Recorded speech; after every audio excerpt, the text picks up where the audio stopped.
Muito tremendo, né, irmãos? Glória a Jesus.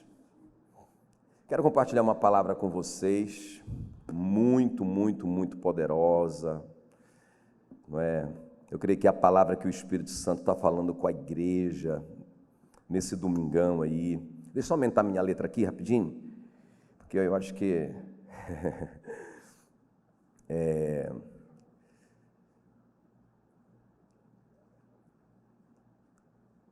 Que maravilha, né, irmão? A tecnologia é uma benção ao serviço do Rei.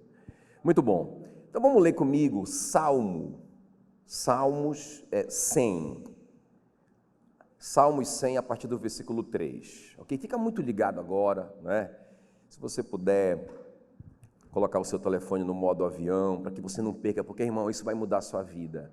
Isso vai te abençoar demais, essa palavra. Meu Deus do céu. Salmos 100, a partir do versículo 3, diz assim: sabei que o Senhor é Deus. Tem que saber, tem que ter esse conhecimento. Sabei que o Senhor é Deus. Foi Ele quem nos fez e dele somos.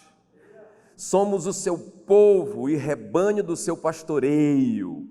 Entrai por suas portas com ações de graças e nos seus átrios com hinos de louvor. Rendei-lhes graças e bendizei-lhes o nome. Aleluia. Curve a sua cabeça, eu quero orar por você. Espírito Santo querido, muito obrigado, Senhor, por esse domingo, por esse primeiro dia da semana, primícia.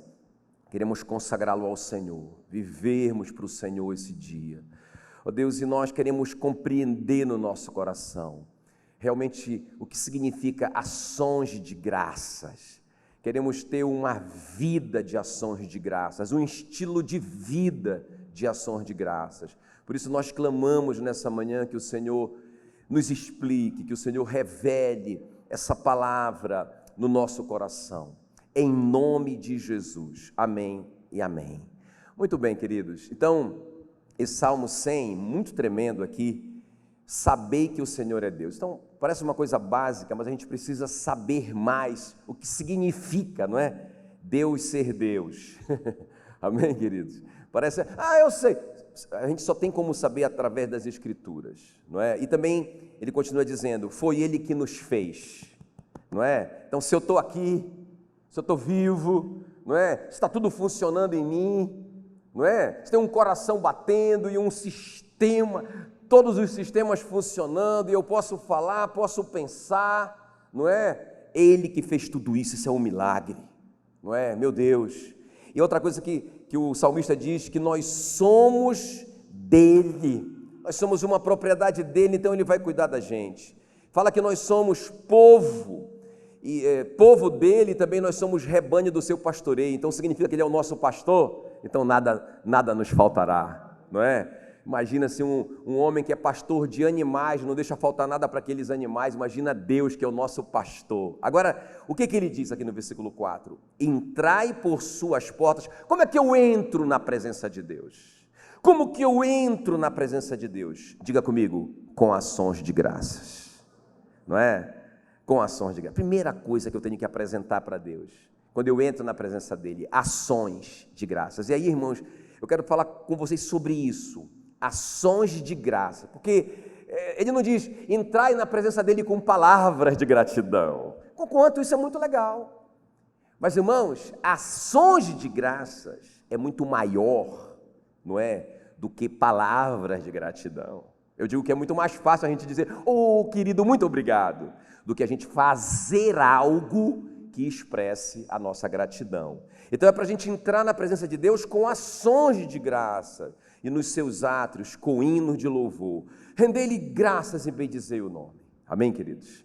Então veja bem, essa semana eu li uma história, eu quero começar com isso, eu achei muito tremendo, uma história real, não é, que aconteceu com um mega empresário. Eu só lembro do primeiro nome dele, não é, porque ele é judeu, né? Pensa, o nome dele deve ser assim, né? Mas é Moshe, né? Que é a tradução para Moisés. E esse cara muito rico, milionário, ele mora Na época ele morava nos Estados Unidos, não é? Onde ele tinha os negócios dele lá, mas ele ia eventualmente na terra dele, Israel. Então, ele estava a negócios em Israel, isso era agosto de 2001, né? E essa data é importante para você guardar. E aí, irmãos, ele estava ali a negócios, e aquela correria, e entre uma reunião importantíssima e outra, ele correu para comer alguma coisa, e ele sempre ia numa padaria que ele gostava, meio famosa ali. Então ele foi ali, padaria não, uma pizzaria, meio famosa lá. E quando ele chegou lá, tinha muita gente, aquela correria, e ele com pressa, e ele angustiado, e um israelense que estava ali, percebeu a angústia dele, e ofereceu o lugar dele na fila, que era o segundo lugar. Você quer ficar no meu lugar? Eu vou para o seu, não é? Ele achou aquilo tanta gentileza que ele nem pôde acreditar, porque ele estava com muita pressa. Ele agradeceu o cara, não é? Ficou assim, impressionado com aquela atitude do cara que nem conhecia ele. O rosto do homem ficou no coração dele. Aí ele pegou o lugar do cara, já comprou o que ele tinha que comprar, comeu ali mesmo, saiu, agradeceu mais uma vez o cara, e quando ele estava a menos de 2 minutos que ele atravessou a rua, aquela mega explosão, bum, acabou o mundo, não é? E aquela correria, aquele desespero, aquela coisa, e aí ele ficou sabendo que um homem-bomba explodiu na padaria, na pizzaria que ele acabara de sair. Quem está me entendendo? Ele ficou tão chocado com aquilo, e ele só lembrou daquele homem que salvou a vida dele, não é? Se não fosse aquele homem, ele teria morrido. Então ele voltou para procurar o homem, e ele procurou porque ficou o rosto dele, ele sabia quem era o homem, mas ele não encontrou ali. E aquele desespero, morreram naquele atentado, né? 18 pessoas, entre elas 6 crianças, 90 pessoas ficaram gravemente feridas, foi uma tragédia, não é? E ele procurou o homem, não achou ali, e ele esqueceu a reunião dele importante, e eu vou achar esse cara, eu preciso agradecer esse cara, não é? E ele saiu e passou alguns dias até para ele achar esse cara. Finalmente ele achou esse cara, não é? Num dos hospitais para onde eles levaram as vítimas. E quando ele achou o homem, o filho dele já estava com ele, e aí ele contou a história para o filho dele. Ele disse: não, ele está bem, ele não vai morrer, ele está fora de perigo, mas ele foi muito ferido, mas ele está fora de perigo. Então ele falou para o filho dele: olha, eu quero o que vocês precisarem, eu quero ajudar.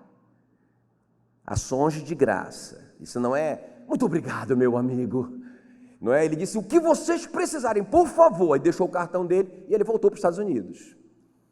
Um mês depois, quando que era mesmo, quando aconteceu o atentado? Agosto de 2001. Um mês depois, ele já estava nos Estados Unidos, e aquele jovem ligou para ele, não é? Olha, você deixou assim seu cartão, você falou que você poderia ajudar, meu pai precisa fazer uma cirurgia, e o lugar melhor para ele fazer a cirurgia é em Boston, aí nos Estados Unidos. Ele morava em Nova York, ficava 1 hora de voo. Você pode nos ajudar? Ele disse: na hora. E pagou todas as passagens do cara, e pagou hospedagem, e disse: eu vou buscá-lo. Eu quero estar lá, porque vai ser a primeira vez que eu vou poder falar com ele, agradecer. Eu estou vivo por causa desse camarada. E aí, irmãos, naquela manhã de setembro, ele foi buscar o cara que chegou no aeroporto. Aí eu vou ler só o finalzinho da história para vocês, não é? Então, sendo assim, pouco antes das 9 horas da manhã, não é? Naquele dia 11 de setembro de 2001, Moshe não estava no seu escritório no 101º andar do World Trade Center. Quem está me entendendo? De novo, esse homem salvou a vida dele, mas agora, por causa da gratidão. Não por causa da gratidão, mas por causa da ação de graças. Não é? Então, irmãos, eu fiquei pensando quando eu li essa história, será que nós temos algo para agradecer com ações de graças para o nosso Salvador, não é? O que o nosso Salvador fez por nós? Irmãos, eu fiquei pensando essa semana, eu fiquei assim, desesperado, eu fiquei igual esse Moshe, não é? Querendo fazer alguma coisa pelo meu Salvador. Não é porque, irmão, pensa bem, a Bíblia diz que Jesus se fez pecado no meu lugar para que eu fosse feito a justiça de Deus. Então ele me fez justiça de Deus, porque eu sou a justiça de Deus. A Bíblia diz que eu tenho, Efésios 3,12, eu posso entrar na presença dele com ousadia, porque ele me fez justiça dele. Não é? A Bíblia diz que eu posso orar com eficiência, com eficácia, porque muito pode pela sua eficácia a súplica do justo. Agora eu fui feito a justiça de Deus. Será que eu tenho motivos para agradecer a Ele? Ele me fez filho de Deus. A Bíblia diz que aqueles que creem no seu nome, foi-lhes dado o poder de serem feitos filhos de Deus. Olha o que diz 1 João 3,1. Vede que grande amor nos tem concedido o Pai, a ponto de sermos chamados filhos de Deus. E de fato nós somos filhos de Deus, não é? Será que nós temos motivos para agradecer o nosso Salvador, que colocou em nós uma nova natureza? Não é? Olha só o que diz 1 João 3,9, todo aquele que é nascido de Deus. Tem alguém que é nascido de Deus aqui?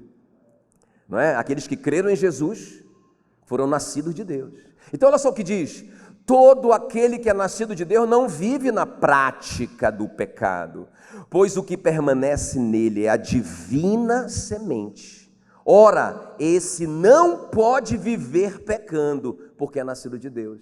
Não é que ele não peca, mas uma das coisas que o nosso Salvador nos deu foi o Espírito Santo em nós, uma nova natureza, a semente de Deus em nós. Então, não é que a gente não peca, mas quando a gente peca, a gente fica mal, porque essa nova natureza nos fez diferentes agora. Isso é tremendo demais, não é? Meu Deus do céu, Ele nos fez a sua habitação. 1 João 3,24 diz, nisto conhecemos que Ele permanece em nós, pelo Espírito Santo que Ele nos deu. Será que ele tem motivo? Será que nós temos motivo para andar atrás dele? Igual o Moshe, não é? Que andou peregrinando os hospitais para encontrar o Salvador dele, não é? Será que nós temos motivos para sair por aí procurando o nosso Salvador em oração, não é? E para fazer algo significativo por ele, não é? Irmãos, fora tudo isso, a Bíblia diz que Jesus nos deu a sua autoridade. Lucas 10,19, ele diz, o próprio Jesus, eis que vos dê autoridade, para vocês pisarem em serpentes e escorpiões e sobre todo o poder do inimigo, e nada absolutamente vos causará dano. Meu Deus, que tremendo isso, que maravilha, nós somos embaixadores em nome de Cristo, Ele nos deixou uma procuração. Será que nós temos motivo para agradecer? Não é? Agora, irmãos, é como eu estou falando, não é só, obrigado Jesus, porque deixa eu te falar uma coisa aqui, existe uma diferença entre gratidão e educação. O que é educação? A pessoa faz uma coisa legal por você, te abençoa, sei lá o quê, e você diz, oh meu querido, muito obrigado. O que é isso? Educação. Você não está entendendo o que é gratidão. Gratidão é ação de graça. Você está sendo educado, não fez mais do que sua obrigação, pelo menos isso, né, irmão? Muito obrigado pela sua gentileza, educação. Mas você não pode dizer por aí, eu sou uma pessoa muito grata, porque todo mundo que faz alguma coisa por mim, eu agradeço. Você foi só educado, não é? Então, irmãos, é muito tremendo, tantas promessas. Eu não tenho tempo para falar de tanta promessa que tem a respeito da gratidão, mas, por exemplo, uma só, eu quero dizer só uma, eu acho que ela é tão abrangente, tão poderosa. Olha o que diz Efésios 5,18, diz assim, olha, enchei-vos do Espírito. E uma das coisas, uma das maneiras, uma das coisas que a gente tem que fazer para ser cheio do Espírito, o versículo 20 diz assim, dando graças a Deus, não é? Constantemente, por todas as coisas, em nome do Senhor Jesus Cristo. Quer ser cheio do Espírito Santo? Seja uma pessoa grata, tenha um estilo de gratidão, não é? É muito tremendo isso.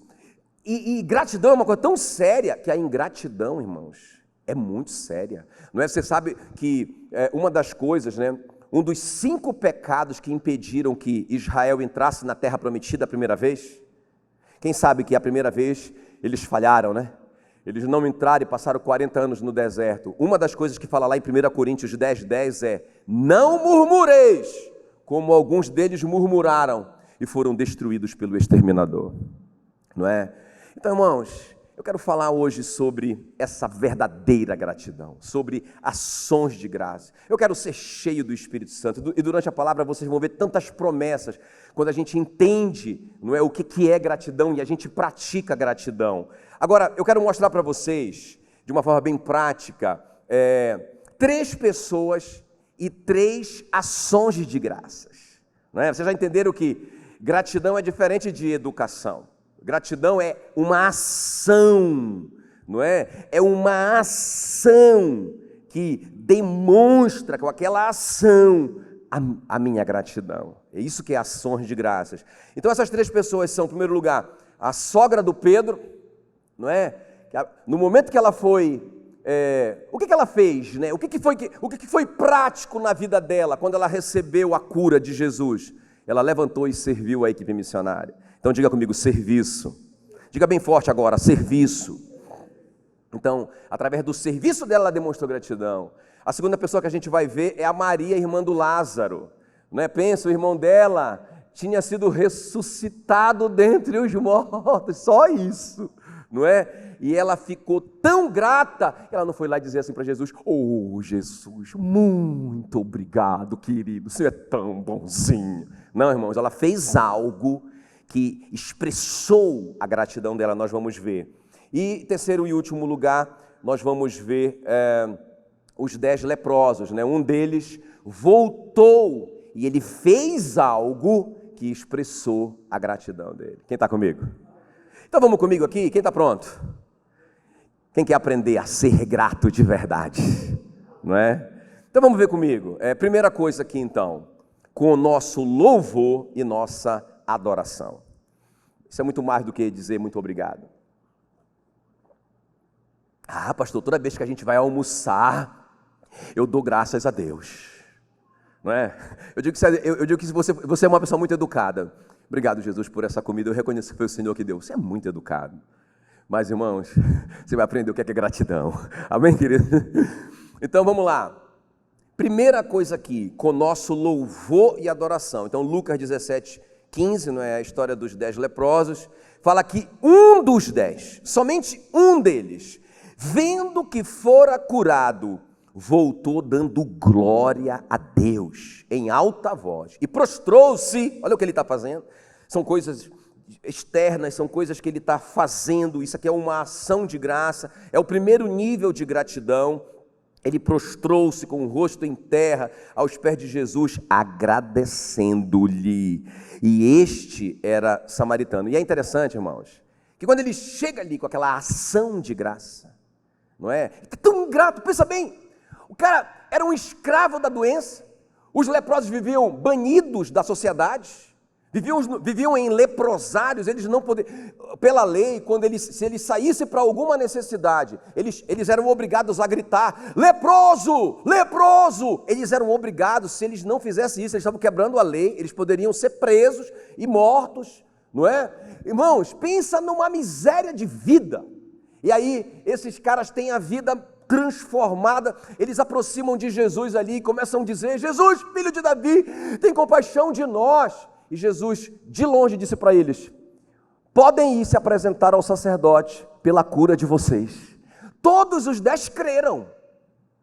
Não, eles não disseram: não, só tem que tocar na gente. Não, irmãos, eles receberam aquela palavra top das galáxias e disseram: vamos lá. Mas eles não estavam curados ainda. E à medida que eles foram andando em direção à obediência, em direção àquele sacerdote para se apresentar, porque quando o leproso era curado, ele tinha que se apresentar ao sacerdote, ele faria um exame, se constatasse que realmente ele estava curado, aquele ex-leproso faria uma oferta ali, e beleza, está resolvido, ele está livre. E quando eles estão voltando, eles percebem que eles estão curados. Os outros continuaram o caminho para a religião. Vamos lá com o sacerdote, vamos lá resolver, né? Vamos lá mostrar que a gente...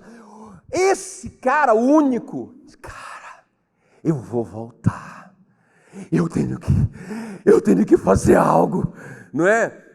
E ele volta, não é? Ele volta. Eu creio que Jesus esperava a gratidão deles, porque olha o que diz Jesus no versículo 17. Jesus lhe perguntou, para aquele que voltou, não eram 10 os que foram curados? Onde estão os 9? Não houve, porventura, quem voltasse para dar glória a Deus, senão esse estrangeiro? Quem está comigo?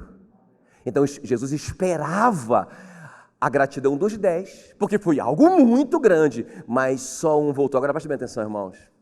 Olha como que é bom ser grato. Ele volta e ele começa a desfrutar da presença de Jesus. Isso é a primeira coisa que acontece, porque esse cara se torna um missionário ali. Ele começa a andar com Jesus. Esse cara vai para onde? Se só Jesus tinha as palavras de vida eterna, não é? E ele começou a seguir Jesus, ele aprendeu tanta coisa boa, ele aprendeu a palavra, irmãos, e mais do que isso, versículo 19 diz que, olha o que Jesus disse para ele, levanta-te e vai, a tua fé te salvou. Então, irmãos, quem é grato sempre vai receber mais.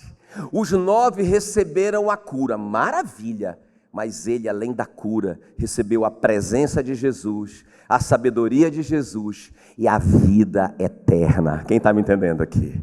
Não é? Ele não recebeu a vida eterna porque ele voltou, porque a salvação não é por obra, mas ele recebeu a vida eterna porque ele creu em Jesus como Senhor e Salvador, não é? Tem muita gente que crê só no milagre, mas ele creu como Senhor e Salvador. Olha o que diz Hebreus 12, 28. Portanto, já que estamos recebendo um reino inabalável, sejamos agradecidos e assim adoremos a Deus de modo aceitável, com reverência e temor. Irmãos, nós somos gratos a Deus? Ou nós somos só educados com Ele? Sabe como que é o nosso comportamento quando nós estamos na presença dEle? Não é? Aqui eu não vejo isso.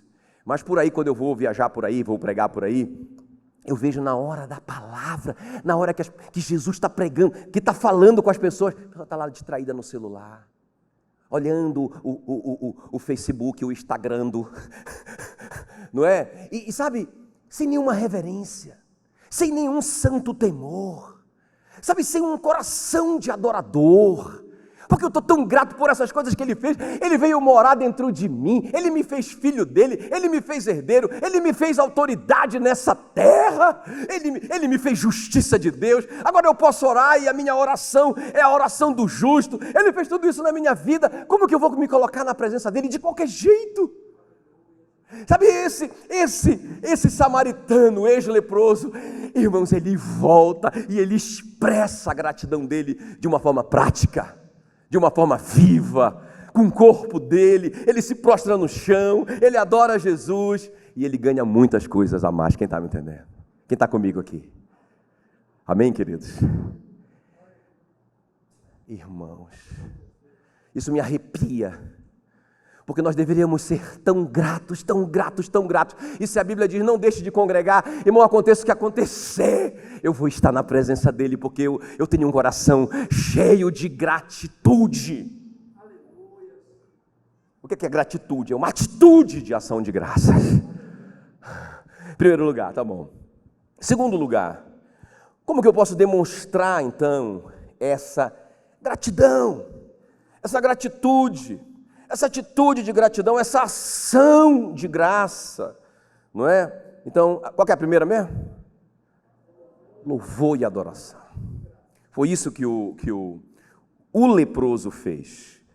E no final ele foi muito mais recompensado. Em segundo lugar, com o nosso serviço.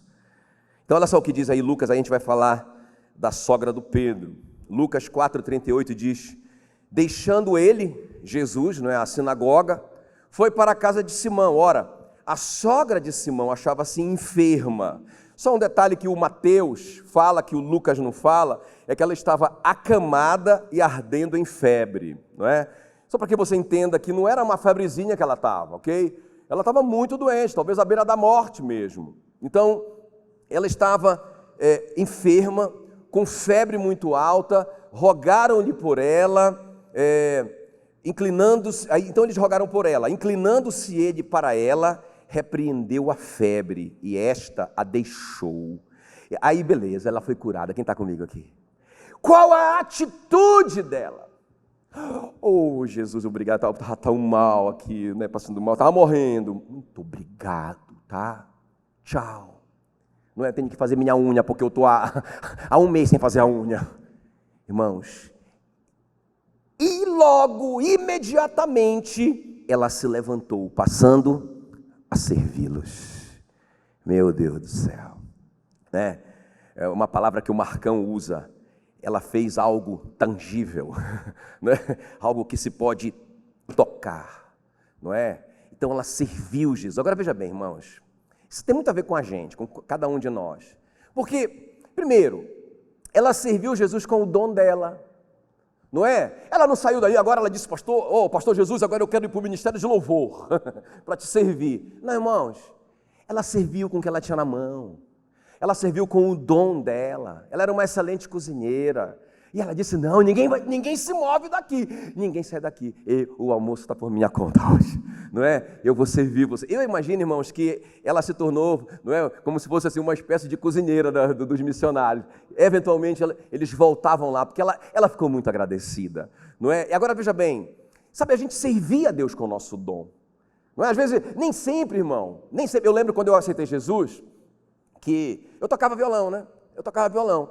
E eu toco um pouquinho de violão, mas eu dizia, vou ser músico, não é? Eu já pulei curado, né? Vamos dizer assim, né? Eu era viciado, eu era um cara perdido, vocês sabem, estava lá na cama, enfermo pelos meus pecados. Jesus foi lá e me curou. Quando eu pulei, eu disse, eu quero ser músico. Irmão, pensa na tragédia que eu fui como músico. Não é? Eu esqueci a letra, trocava a letra. Olha, irmão, e eu estava frustrado, porque eu via os caras bombando e eu não passava daquele nível. Porque não era o meu dom, não é? Não era o meu dom. Eu morria de medo de falar em público. Não é? Aliás, é o segundo... Vocês sabem que o segundo maior medo do homem, sabe qual que é? Não é falar em público, é a morte. O primeiro é falar em público. É sério. Pesquisa. Não é? E eu estava nessa pesquisa. Eu morria, passava mal.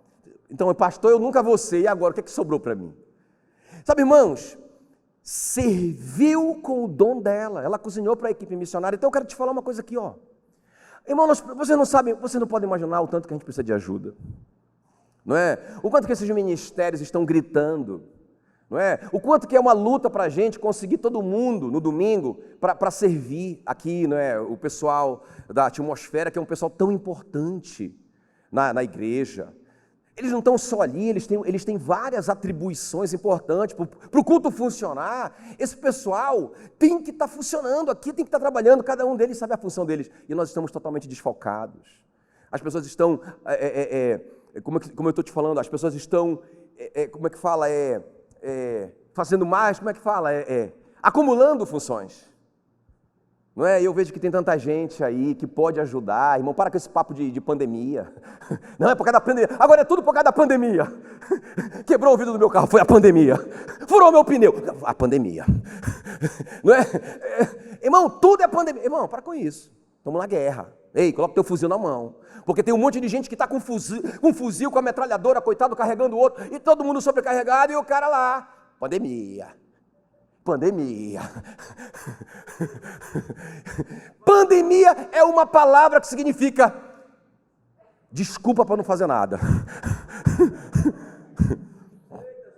Outra coisa importante, irmão, ela serviu imediatamente, não é? Porque, escuta bem, outra coisa, como pastor, eu ouço a vida inteira, só a vida inteira, tá? Então você que está me ouvindo na internet, me assistindo na internet, ou você que está aqui me assistindo, e você já falou isso, pelo amor de Deus, vai dizer, pastor, está falando de mim. Não estou falando de você, é que 50% da igreja fala isso, tipo assim, ó, quando eu me aposentar, eu vou entregar minha vida para trabalhar para Jesus. Não! Eu vi um teatro uma vez, que marcou minha vida para sempre, porque eu falava isso às vezes, né? Não, quando eu tiver isso, quando eu fizer aquilo, eu vou ter mais tempo, então... Aí eu vi esse teatro da Jocum, aí entrava uma pessoa jovem, ela tinha acabado de converter, ela dizia, quando eu terminar minha faculdade, eu vou me dedicar a missões.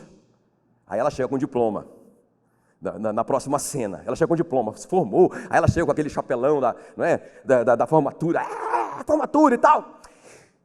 quando eu terminar o meu doutorado, eu vou ser missionária na Índia. Aí ela sai, aí ela volta, aí ela já volta, não é, com o doutorado na mão e tal. Irmão, aí ela vai. Cada vez que ela entra é uma conversa fiada. Até que finalmente ela chega com uma bengala, aí o cabelo muito branco, velhinha.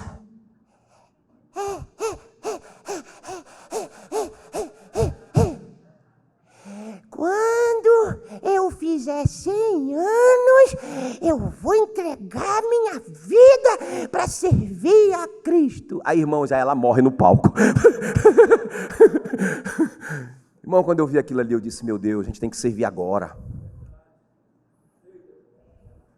Porque o que ele fez para a gente, irmãos, ele não fez algo, ele não está dizendo assim, olha, eu vou fazer algo para vocês, tá bom? Ele já fez.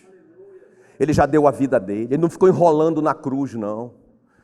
Sabe, irmãos, ele já foi humilhado, ele já foi detonado na cruz, ele já foi lá no inferno arrancar a chave do diabo, por causa dos nossos pecados. Ele já fez isso. Agora eu vou dar uma desculpa para ele. Quando passar a pandemia, eu vou servir no ministério infantil. Irmão, é agora. Outra coisa, irmão, ela serve espontaneamente, com alegria, ninguém ficou lá no pé dela, sabe? Eu acho que isso é tremendo demais. A gente fica lá, ô irmão, por favor, ajuda a gente aqui, porque a gente não aguenta mais carregar esse negócio sozinho, ajuda a gente aí, por favor, por favor. Sabe, irmãos, eu creio que quem foi curado, sabe, quem recebeu algo de Cristo, é apaixonado por Ele. Sabe, ela se acorda, ela se levanta dali, pum, por favor, ninguém vai embora, eu quero servir. Sabe, é o primeiro amor. Esses dias eu entendi o significado da palavra primeiro amor na Bíblia.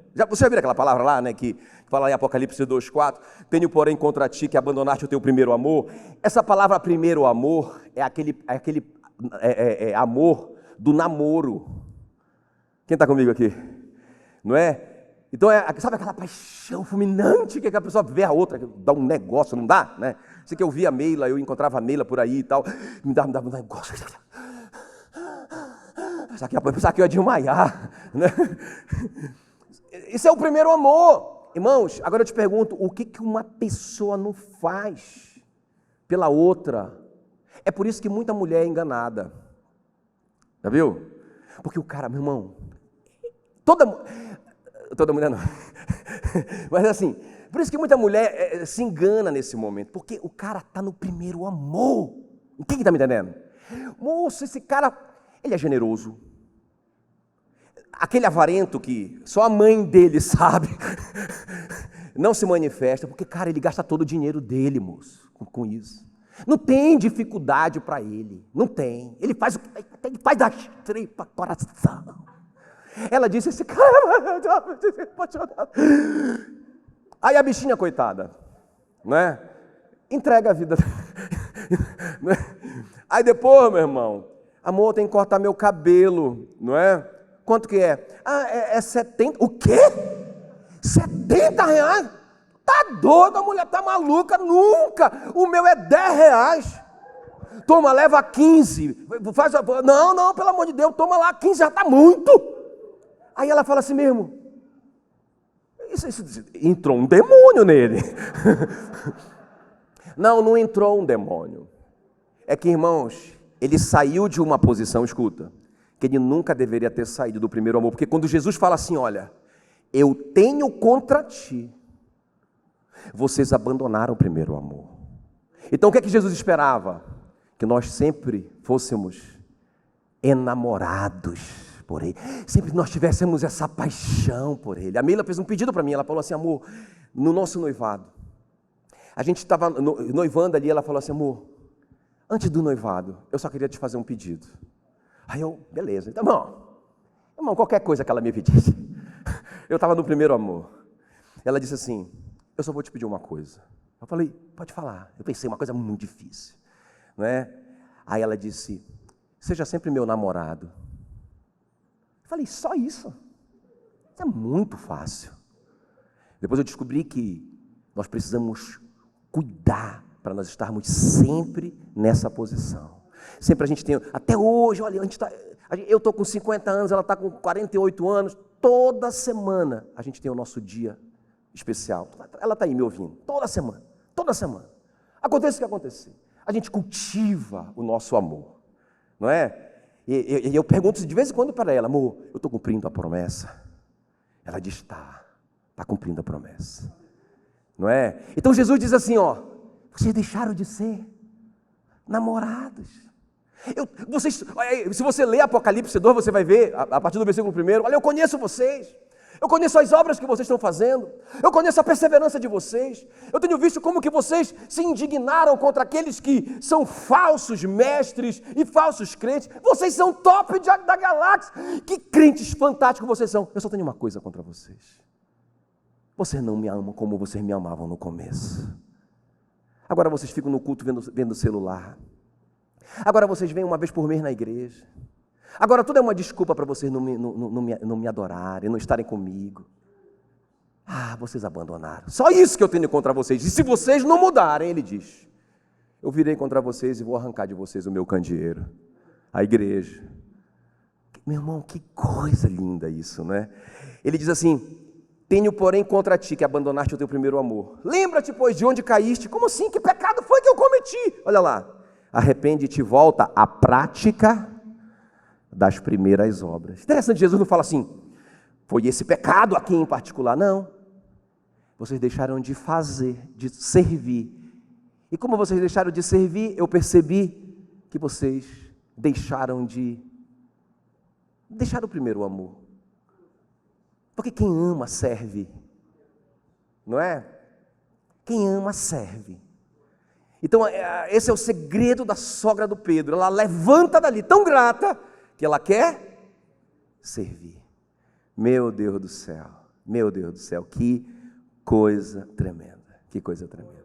E outra coisa interessante, que ela não só, né, como eu disse, ela não só serviu com o dom dela, serviu imediatamente, serviu espontaneamente, sem que ninguém pressionasse ela, com alegria, primeiro amor, mas também, irmãos, uma coisa interessante, ela não serviu só Jesus, ela serviu a equipe. Olha só o que diz: logo se levantou, passando a servi-los. Diga los. Ela não falou assim: não, quem me curou foi Jesus. Não, ela entendeu que o Pedro vai entender depois. Pedro, tu me amas? Amo. Senão tu sabes todas as coisas, tu sabes o quanto que eu te amo. Então cuida das minhas ovelhas. Irmão, quem ama Jesus se preocupa com as pessoas pelas quais ele morreu. Como é que uma pessoa pode vir na igreja e pensar assim: eu vou lá, eu estou indo na igreja, estou participando, agora esse pessoal se mete em confusão aí, faz um monte de besteira, e eu vou perder meu tempo precioso com esse povo? Você não entendeu? Você não se sente, isso não é gratidão, isso não é gratitude, isso não é ação de graça. Não, porque quando você entende o que Jesus fez por você, você quer ajudar as pessoas pelas quais ele morreu. Que coisa mais tremenda. Olha essa promessa linda para aqueles que são gratos de verdade. João 12:26.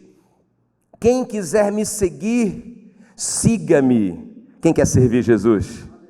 Então siga-o. E onde eu estiver, olha essa promessa: onde eu estiver, ali também estará o meu servo. Qual que é a promessa? Irmão, se eu sou servo, porque eu sou tão grato que eu expresso isso através do meu serviço, se eu sou servo, eu tenho sempre a presença de Jesus comigo. Que tremendo, que tremendo. Recompensas para quem serve. Hebreus 6:10. Deus não é injusto, Ele não se esquecerá do trabalho de vocês e do amor que demonstraram por Ele, pois ajudaram os santos e continuam a ajudá-los. Meu Deus do céu, Deus não é injusto, Ele não esquecerá do trabalho de vocês. Que coisa mais linda, que coisa mais linda. E eu vou passar para o terceiro ponto aqui. Então qual que é o primeiro? Pastor, eu não quero ser só educado, eu quero ser grato de verdade, ações de graça. Qual que é o primeiro? Seja intenso, louve o Senhor, adore o Senhor, tenha reverência na sua presença, seja sério na presença dEle, irmãos. Não é? Às vezes eu fico vendo por aí, chega uma pessoa importante, o chefe, chegou o chefe. Chegou o chefe. O cara estava lá todo desmanzelado lá. Agora chegou o chefe.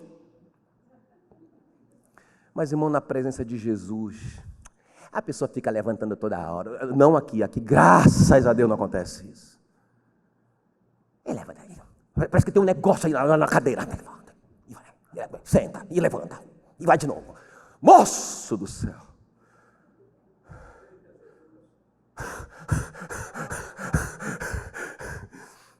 Último lugar. Acho que ninguém... Quem estava com vontade... Não, irmão, tá liberado, pode ir. Em terceiro lugar, para a gente orar. Então, qual é a primeira? Louvor e adoração, não é reverência. Segundo, serviço. Serviço. Quem ama, quer servir. E terceiro lugar, para a gente orar. Com nossas finanças. Olha só a Maria, a irmã do Lázaro. João 12, 3, né? O versículo 1 diz que esta Maria, a irmã do Lázaro, é a mesma que ungiu, não é? Jesus com bálsamo, não é? E enxugou com seus cabelos. Assim que fala o versículo 1. Mas aqui no versículo 3 diz assim, olha: então Maria, tomando uma libra de bálsamo de nardo puro, muito precioso, ungiu os pés de Jesus e os enxugou com seus cabelos, e encheu-se toda a casa com o perfume do bálsamo. Então preste bem atenção aqui, irmãos. O que isso tem a ver com finanças? O que isso tem a ver com, eu quero expressar a minha gratidão pela minha oferta, né? Pelo meu investimento no reino de Deus? Como assim?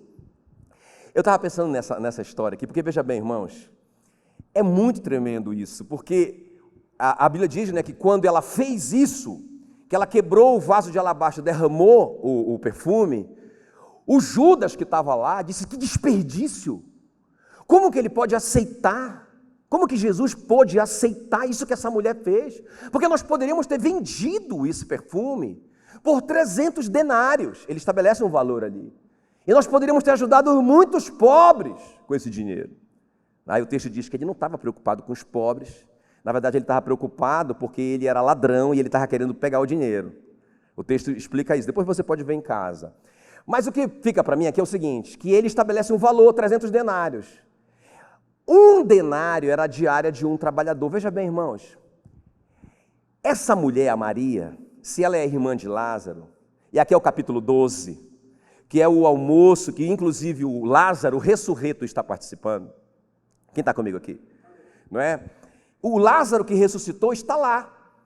Então eles estão fazendo esse almoço como se fosse um almoço de ação de graças. Não é? É muito tremendo isso. E aí, irmãos, essa mulher, a Maria, não é? Ela quer expressar a gratidão dela pelo que ela recebeu, a ressurreição do irmão, não é? É muito tremendo isso, é muito tremendo isso. E ela derrama. Então, o Judas faz a conta, né? 300 denários. Agora presta atenção, um denário, quanto que é um denário mesmo? Uma diária. Você pensa assim, ó, né? O Rogério pensa assim, uma diária, sei lá, R$100, né? Se for assim um profissional ali, um cara que mexe com cerâmica, que é mais especializado, é quanto? 150, uma diária. Aí você multiplica isso por 365, você chega num valor. É um valor alto. Mas eu pensei assim, quanto que é a minha diária? E quanto que eu ganho por ano, eu, Jackson? Meu Deus, se eu der tudo que eu ganho no ano, o que eu vou comer? Como que eu vou pagar minhas contas? Moço, é muito dinheiro. O Rogério, então, coitado, milionário, né? Se ele der o que ele ganha por ano, meu amigo. Não é? A gente constrói, só com o que o Rogério der, a gente constrói a nossa como é que chama? Galeria, a nossa galeria, não é? Dá um upgrade na igreja, só com... Quem está me entendendo? Ainda dá para construir o troco, dá para construir a igreja de Porto. Agora veja bem, quando a gente pensa nisso, a gente pensa, meu Deus, ela deu realmente algo de muito valor, não é? É interessante que lá em Lucas, né? Lá em Lucas fala que Jesus estava no lugar E um homem chamado Simão o leproso convidou ele para esse almoço, não é? E a Bíblia diz então que uma mulher, né, às vezes a gente não sabe, até hoje ninguém sabe se essa história é a mesma história ou se é uma outra história parecida, né? Mas vamos pensar que seja a mesma história, não é? Aí veja bem, aí Jesus chegou na casa desse Simão, o leproso. Ele não pode ser leproso, né? Porque se ele fosse leproso, ele teria que viver fora da sociedade. Quem está me entendendo? Então ele é ex-leproso. Os teólogos dizem que ele foi curado no ministério de Jesus, não é? Os historiadores dizem que ele foi curado por Jesus. Agora o cara está oferecendo um almoçozinho para Jesus. Beleza, aí Jesus entra, não é? E aí, como era costume, ele não mandou lavar o pé de Jesus, ele não ungiu Jesus com perfume e não beijou Jesus.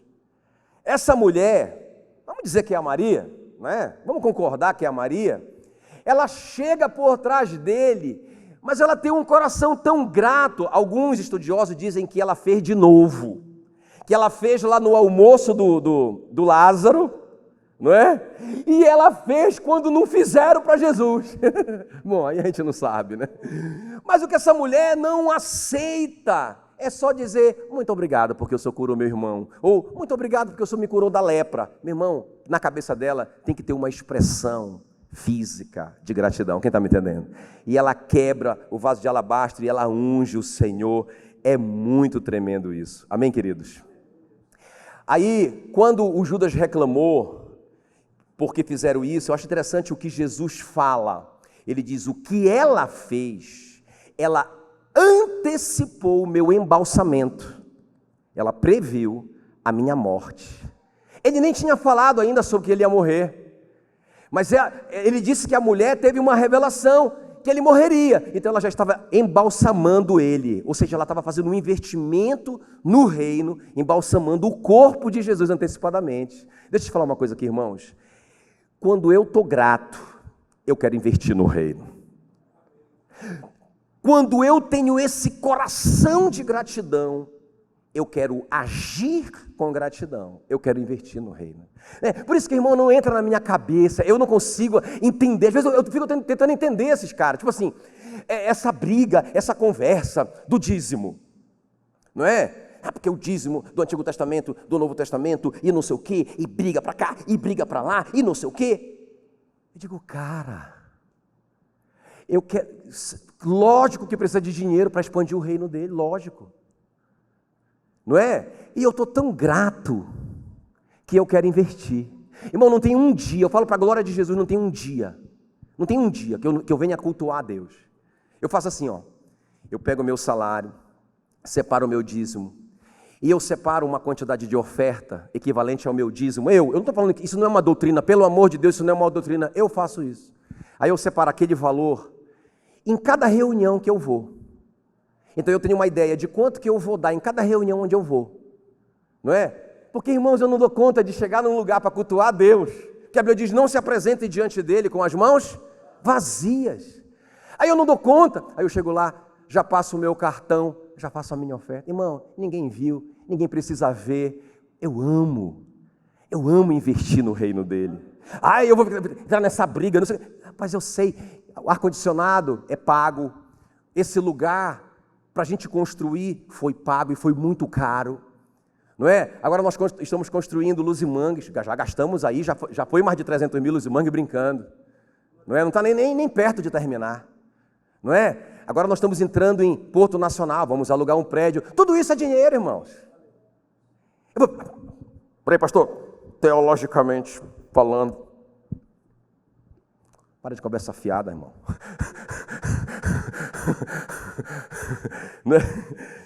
Seja generoso, porque ele foi muito generoso com você. Aí eu vou terminar. Olha o que diz Salmos 50, 23. Aquele que me traz ofertas de gratidão, está aí? Meu Deus do céu, está na Bíblia. Aquele que me traz ofertas de gratidão está me honrando. E eu livrarei todos os que andam nos meus caminhos. É muito tremendo isso, né? Ou seja, é uma prova de andar no caminho dele, ter um coração grato com ações de graças. não é? O Davi, deixa eu terminar falando do Davi. O Davi, o homem segundo o coração de Deus, dizia o seguinte, Salmo 116, 12: o que darei ao Senhor por todos os seus benefícios para comigo? Olha aqui para mim, ó. O Davi não falava assim, ó, o que eu direi ao Senhor? Eu vou dizer uma palavra muito linda para Ele. Ou eu quero uma inspiração para dizer algo para Deus, pela minha gratidão. Não, irmão, na cabeça do Davi é, o que eu darei para Ele? Quem está comigo aqui? O que darei? Eu quero ações de graças e não só conversa de graça. Eu quero dar algo para ele. Lembra quando veio aquela praga sobre Israel, pessoas morrendo, ele foi orar e Deus falou para ele que era por causa do pecado. Claro, nós estamos no Antigo Testamento, tá?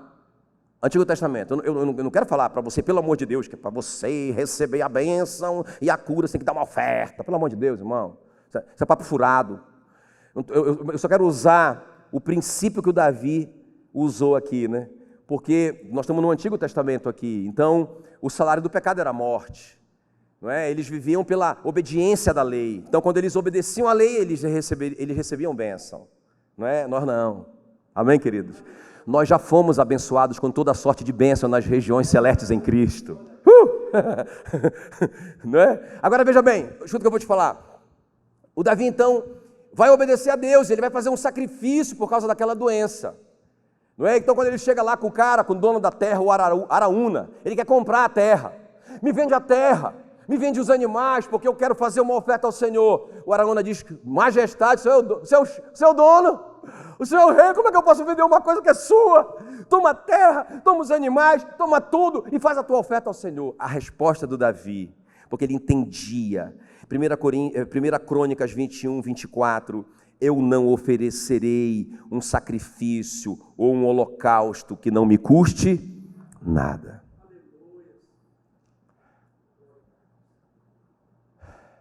O que é uma ação de graça? Pode ser louvor e adoração, não é? Honra, sabe, reverência na presença do Senhor, não é? Fique com medo não, o cara está lá, está no louvor, fique preocupado com o vizinho do lado, irmão, se você está tão grato, te joga no chão, coloca a cara no chão, não é? Não tenha vergonha de ninguém, seja igual a Maria. A Maria fez também, né? Mas eu falei primeiro dos leprosos, né? Daquele leproso. Ei, cara no chão, meu irmão. Não tenha constrangimento nenhum se você é grato. Se você é grato, sirva com todo o seu coração. Sirva como se fosse o primeiro amor, sirva. Nunca saia do primeiro amor. E se você é grato, invista no reino de Deus. Salmo 107, 21. Rendam graças ao Senhor por toda a sua bondade. E como é que eu faço isso? E por suas maravilhas para com os filhos dos homens, ofereçam sacrifícios de ações de graça. Diga comigo, ofereçam sacrifícios de ações de graças. Não é palavra aqui, irmão, ofereçam sacrifício de ações de graças e proclamem com júbilo as suas obras. Dá para a gente sair atrás do nosso Salvador? Dá para a gente buscar o nosso Salvador e dizer, Salvador, meu Salvador, eu posso fazer alguma coisa pelo Senhor? Eu tenho certeza que Ele vai dizer, eu preciso tanto de mão de obra na igreja, eu preciso tanto de gente para pregar o Evangelho, eu preciso tanto de gente para liderar a célula. Sabe, irmão, uma crise, olha, a gente estava aqui, ontem eu estava conversando com o Rogério, a gente vai multiplicar a nossa célula, não é? Do Caribe, e vem uma célula para cá, para a cidade, e nós não temos uma casa para hospedar a nossa casa.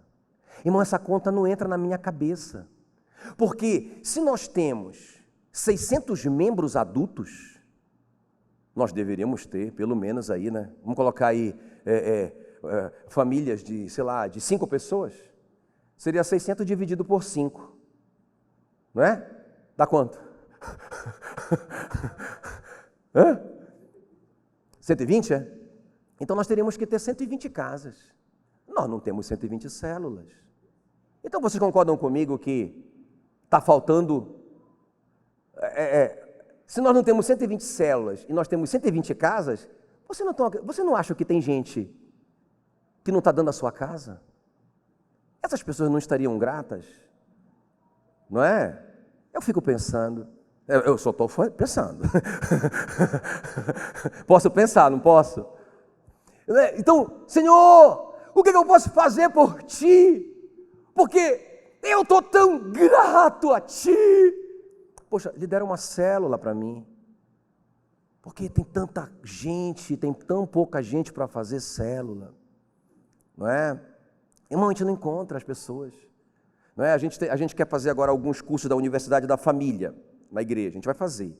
Mas um curso que marcou muito a nossa vida, especialmente a vida da Meila, foi criando filhos à maneira de Deus. Fala sobre adolescentes, né?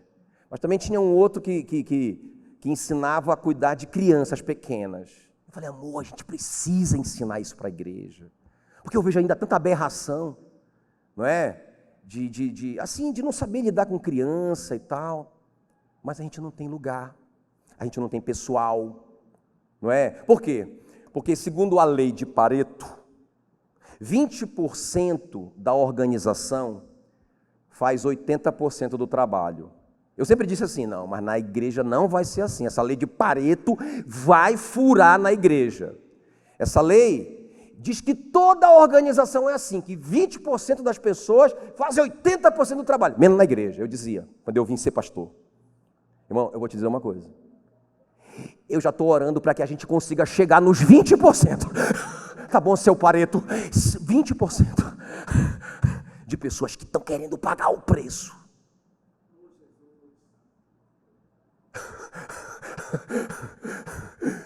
Quando eu estava saindo do seminário, Lucas, eu falava assim, como assim?